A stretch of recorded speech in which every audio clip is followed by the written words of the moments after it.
खुलुमबाय गासै नायगिरि बिथांमोननिसिम आंनि मोजां मोननाय आरो अननायखौ जासिहरग्रोबाय लोगोसे नोंथांमोनखौ आंनि इउट्युब चेनेलाव बरायबाय।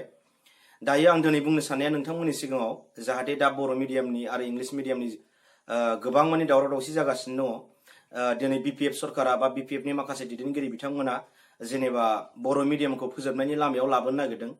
बिथांमोना माने कमप्लिटलि फोजोबनायनि लामायाव लाबोआखै, क्लास 8 सिम माने बर' मिडियाम जानांगौ, बिनिफ्राय मा गासैबो इंलिशाव जाजोबनांगौ आरो जेरै जेनेबा एमआइएल साबजेक्टआल' जेनेबा बर'आव थाबाय थागोन, प्लास बेजों लोगोसे क्लास 8 निफ्राय 9, 10, 11, 12 आरो माने गोजौ थाखोसिम जेनेबा हायार सेकेन्डारि आरो लोगोसे डिग्री लेभेल आरो इउनिभार्सिटि लेभेल माने कलेज लेभेल आरो इउनिभार्सिटि लेभेल आरो बेसेबां गोजौ दं गासैबो इंलिश मिडियाम जाजोबनांगौ आरो बिथांमोननि बायदिब्ला बेबायदि बिथांमोना मोनसे माने दा लाबोदों आरो आलदा प्रसेस। दा नोंथांमोना बेखौ बेसेबां मोजां आरो बेसेबां गाज्रि नोंथांमोना मोजाङै सानना नायोब्लानो बुजिनो मोनगोन आरो बर' राव एबा गासैबो जाथियानो मोनफा मोनफा राव थायो आरो बै गासैबो जाथिनि बे मोनफा मोनफा रावानो गावबागाव हारि एबा जाथिनि मोनसे बिराद पावारफुल आरो मोनसे बिराद पावार गोनां बे रावानो मोनसे बिराद पावारफुल आरो स' बेखायनो जों मा जोंनि रावखौ जुदि जोङो क्लास 8 सिमल' जुदि खालामोब्ला बिसिमल' फरायनो मोनोब्ला जों माखासे मा जागोन बिराद दिगदार जागोन आरो ना बुजिनो। सानसे बेलासे जोंनि न'खरावनो बे रावा थैलांगोन आरो सानना नाय नोङो क्लास 8 सिमल' जुदि फरायोब्ला 9, 10 आव एसे गोब्राब जाहैखाबायना इंलिशा, अब्ला बियो मेट्रिकआव माने मोजांबो पास खालामा जानो हागौ, मोजां पारसेन्टबो लानो हाया जानो हागौ। स' बेखायनो मा बेखौबो जों सानहरनांगौ जायो आरो लोगोसे जेनेबा नों इंलिश मिडियामबो खालामजोबोब्लाबो मा जागोन जोंनि बर' रावा गासिबो थैलांनो हमगोन आरो जेरै राव गैयाबा मोनसे हारिमुवाबो थाया। रावाव नोंनि रावा बेसेबां दङ जोङो बुरखांनांगौसो। जेरै जोंनि माखासे जेनेबा उमुखखौ मा होनो, जेरै आलायारन बिराद मिनिं गोनां सोदोबफोर दङ, बैफोर सोदोबफ्रा गोमालांनोसो हमगोन आरोना जुदि बेबायदि जायोब्ला। आरो सानना नाय दिनै गोबां इंलिश मिडियाम स्टुडेन्टफोर दङ, आंनि लोगोफोर इउनिभार्सिटियाव फरायफानाय दंमोन आंजों, पन्डिचेरि इउनिभार्सिटियाव साउथआव आं फरायदोंमोन, मास्टार डिग्रि खालामदोंमोन। बेवहायनो आंनि गोबां लोगोफोर दङमोन आरो बिथांमोना इंलिश मिडियामनिफ्राय फरायनाय, आं बर' मिडियामनिफ्राय फरायनाय, अब्लाबो आङो मास्टार डिग्रि कमप्लिट खालामबाय, दा बिएड खालामगासिनो दं। नाथाय बैसोर बिथांमोना मा इंलिश मिडियाम फरायनानै बर'खौनो मोजाङै फरायनो हाया, बर'नि सोदोबफोर लिरनाय खन्थाइ रायथाइफोरखौ बिथांमोना मोजाङै बुजिनो हाया। मा सिस्टेमाव बिसोरो बेबायदि बानायदों? अब्ला सानना नायदो नोंथां, नों हारिनि माखासे जेनेबा बर' रावनि लिरनायनि सोदोबनि माखासे गोनां ओंथिया बैसोर बिथांमोना मोजाङै बुजिनो हाया। सापस नों दिनै मोनसे लेखाखौ बर' मिडियामनि लेखाखौ लिरनायखौ सासे इंलिश मिडियाम फरायनाय स्टुडेन्टनो बिनो फरायहोनानै बुजायनो थिनलाय, आं बर' मिडियामखौ बांद्राय बुजायनो रोङालै, इंलिशावबा मोजां जागौमोन होनो। मानो होनो बेबायदि? बिथांमोनाबोथ' मोनदों क्लास 1 निफ्रायनो बर' साबजेक्टखौ मोनफाबोदों, बर' साबजेक्टखौ क्लास 1 निफ्रायनो बिथांमोना मोनफाबोदों। अब्लाबो बिथांमोना मानो क्लास 8, 9, 10 नि बर' मिडियामनि लेखाखौ मानो बुजायनो हाया? मानो हाया? अब्ला सानना नाय नोंथांमोनाबो बुजिनो नाजा। नोंथांमोन बायदि लिडारनि थाखायनो दिनै बर' हारिया थेर बेथेर जानोसै। जेरै अजा बुरजाबा फिसा थैयो होननाय बायदि नोंथांमोना गोबां लिडार ओंखारबाय, नोंथांमोननि गासैबो लिडारनि साननायानो आलादा आलादा दिनै। नाथाय नोंथांमोना बुङो बड'लेण्डखौ बयनोबो नांगौ, बिपिएफ पार्टिनोबो नांगौ, इउपिपिएलबो नांगौ, मा होनो गोबां बर'नि पार्टिफोर जेरै एनडिएफपि, मा होनो एनडिबि, रन्जन, मा होनो गासैनोबो मा नांगौ? बड'लेण्डखौ नांगौ। नाथाय नोंथांमोननि बुंनाय खुगायाल' बेबायदि बुङो, नाथाय नोंथांमोना हारिनि थाखाय मोनसेबो मोजांखौनो मावाखै माथो। बे जुगाव रावबो लिडारानो मोजां पारफेक्टयै गैलायानो। बेखायनो नोंसोरो फैगौ इलेक्सनाव ज' जानानै मोजां बयजोंबो मिलायलायनानै था। बिपिएफ, इउपिपिएल गासिबो मोनसे खौसे जा। नोंसोर सिट शेयारिं खालामो ना मायो? सिट शेयारिं खालामलायनानै इलेक्सनखौ गेले। आरो बेबायदि गेलेयाबा गोबां रायजो राजाफ्रानो दुखु मोनखाबाय। सोरबा एबसुनि मिथिंब्लाबो दिनै थांनो बाग्रा जाबाय, सोरबा बिपिएफनि मिथिंब्लाबो थांखालानो बाखासै। एसे एनै थाखा मोनगोन खोमा साननानै सोरबाया न'खराव फरायबायबो, साख्रि बाख्रिबो मोना, बिथांमोना एसे स्टाफ लानानै नोंथांमोनजों थागासिनो दङ। नोंथांमोनाव बुजिनो नाजा हारिखौ बोखांनोबा।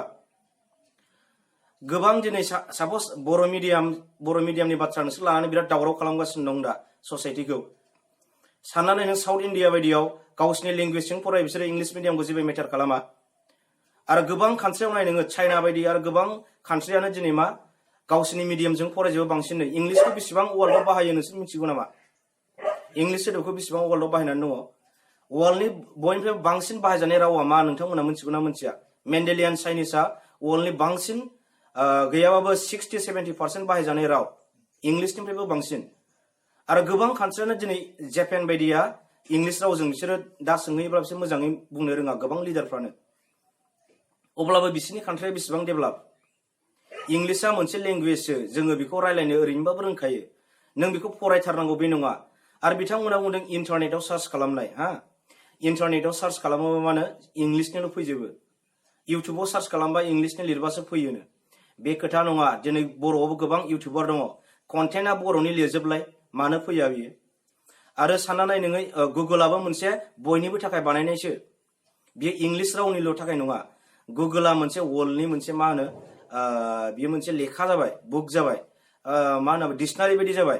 बेखौ नों बर' रावजोंबो नों गुगोलाव आपल'ड खालामना होनो हागोन, गोबां PDF फाइल खालामनानै। जेरै बर'नि एग्जाम्पल हिसाबै इसोरा सोर, बा माबा मोनसे जेनेबा मा होनो बोरमाया मा, बेफोरखौ माबा माबि नों टाइप खालामना नों बर'नि आपल'ड खालामना होलाय, गुगोलाव मोनगोन। नोंथांमोनाबो बेखौ बेबायदि खालामनो नाजा।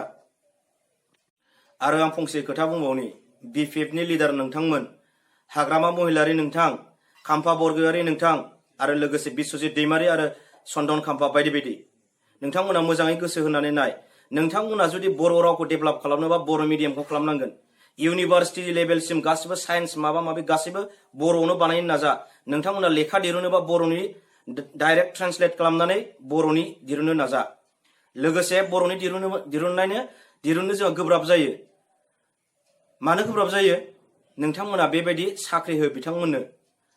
नोंथांमोना डिमान्ड खालाम सरकारखौ, डाइरेक्टलि बेसेबां वर्ल्डआव आरो बेसेबां दामि दामि लेखा, बेसेबां गिदिर गिदिर राइटारफोर दङ, बेसेबां इंलिशाव बा जेखि रावआवनो जाया मानो बर'आव दानस्लायनानै हो बे रावफोरखौ। इंलिशखौथ' रायलायनो रोंखायो, सोलोंबानो बयबो रोङो। बेखौ लेखा फरायलायनानै इंलिशखौ रोंनांगौ बे खोथा नङा। जोङो दिनै बै समाव फरायनायसो स्टुडेन्ट, जों बर' मिडियाम 1990निफ्राय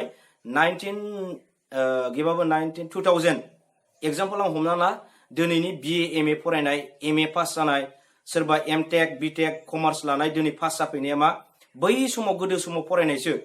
BTC मोनैनि सिगां फरायनाय स्टुडेन्टफ्रासो दिनै MA BA पास जानानै दङ, नंगौना नङा? 1990, 91, 92, 93, 94, 95, 96, 97, 98, 99 बेफोराव फरायनाय गथ'फ्रासो दिनै मा, साफा साफा MA पास BA पास। बिथांमोना बै समाव बर' मिडियाम स्कुलानो मोजां नङामोन, थेवब्लाबो दिनैसिम फरायफैनानै बिथांमोना इंलिशखौ मोजाङै रायलायनो रोङो, बा सोरबाया रोङा। गैयाब्लाबो बर' मिडियाम बै समाव फरायनाया 100आव 30 बा 40%खौ इंलिशखौ रायलायनो हायो, आरो जेनेबा 70 बा 60%आ इंलिशखौ रायलायनो हाया दानि MA पास जानायफ्राबो। मानोना बै समनि फरायनाय बिसोरो 1991, 92, 93 बै समनि हाल साला माबायदिमोन, बर' मिडियाम स्कुला माबायदिमोन, जोंबो फरायबोनानै मिथिगौ माबायदि बै समाव माबायदि फरायबोनांगौमोन।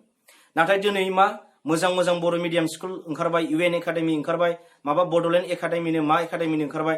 बिथांमोननि फरायनायखौ नायग्रो, बिथांमोना बेसेबां मोजां मोजां पार्सेन्टेज लानानै, बेसेबां मोजां मोजां फरायनानै दिनै बेसेबां दावगाबोगासिनो दङ। मोजां सुबिदा हो बर' मिडियामनिबो फरायनो, अब्लानो जागोन। आरो आं बुंखाबाय लेखाखौ ट्रेन्सलेट खालामनानै हो, आरो ट्रेन्सलेट खालामग्रा मोनसे मा होनो अफिसियेल वेबसाइट बायदि जेनेबा माबा मोनसे खालामनानै फ्रेसफोर खुलिना होनानै, माने बिसोरनो आलदा एक्सट्रा साख्रि होनानै गोदान गोदान लेखाफोरखौ बर'आव ट्रेन्सलेट खालामना होबाय था, आपग्रेड जाबाय था। अब्ला जोंनि ब्रेना मानो जाया? गावनि बिमा रावजों जों साबसिन बुजिगोन बैफोर लेखाफोरखौ। बेसेबांथि गिदिर राइटार, बेसेबांथि ब्रिलियेन्ट मानसियानो लिरा जाथों मानो, बिनि लेखाफोरखौ जों फरायबा बुजिनो हागोन। नोंथांमोना सानदों नामा इंलिश मिडियाम फरायब्ला बिराद ब्रिलियेन्ट जायो, गोजौआव थांनो हायो? बे नङा। नों गावनि रावजोंनो जुदि गासैबो लेखाखौ ट्रेन्सलेट खालामना होनो हायोब्ला बिराद दावगागोन जों बर' हारियाबो। बेखौसो जों साननांगौ। मा नोंसिना इंलिश मिडियाम खालामजोबनानै बर' मिडियामखौ फोजोबनांगौ बेबायदि सानो? जुदि क्लास 8सिमल' खालामोबा गाबोन मा सानगोन? बर' मिडियामा थैलांगोन। बे क्लास 8सिमल'खौलाय आं मानो बर' मिडियाम सोबावनो? इंलिश मिडियामखौनो सोनोसै आं, बयबो इंलिश मिडियाम सोजोबगोन, अब्ला मा बर'आनो थैलांखागोन। आं ओरैनो बुंखाबाय, आंनि लोगोफ्रानो गोबां इंलिश मिडियाम फरायनाय दङ, बर'नि सोमोन्दै बर' लेखाफोरखौ बुजायनो थिनबा आं हायालै, बर'नि माबा माबि बुंलाबायोबा आं बुजिजोबा, इंलिशबा हागौमोन आं बुजायनो, बेफोरबायदि बुङो। मानो बुङो? अब्ला गोसोआव ला, दिनैनिफ्राय बुंदों आं, नोंसोरो बर' मिडियामखौनो आप टु इउनिभार्सिटि लेभेलसिम बानायनो नाजा, आरो गासै लेखाखौनो ट्रेन्सलेट खालामनो नाजा। बेखौसो माव खामानिखौ, जानला मोनला खामानिखौ दामाव। एसे मेलेमखौ बाहाय, मेलेमा बयनावबो दं। जोंनि बर'नावबो गोबां गोरों गोरा उजिबाय, बिथांमोनाव सोंग्रोजोब साफा साफा। अब्लासो जागोन। नोंसोर साफा सानै लिडारनि थाखाय जुदि बेबायदि जानला मोनला खालामोबा नै दाख्लैनि एमपि इलेक्सनाव नोंसोरनि थाखायनो गासिबो नोंसोर लिडारफोरनि दैदेनगिरिनि थाखायनो जों पाब्लिकफोरखौ मा खालामखो एमपिखौ खोमानानै लानांगौ जाबाय जोङो। नोंसोर दैदेनगिरिफोरनि थाखायनो नोंसोर दैदेनगिरिया मोजाङै नोंसोर दैदेनगिरिया मोजाङै मावाबा जों पाब्लिकआ दुखु मोनो।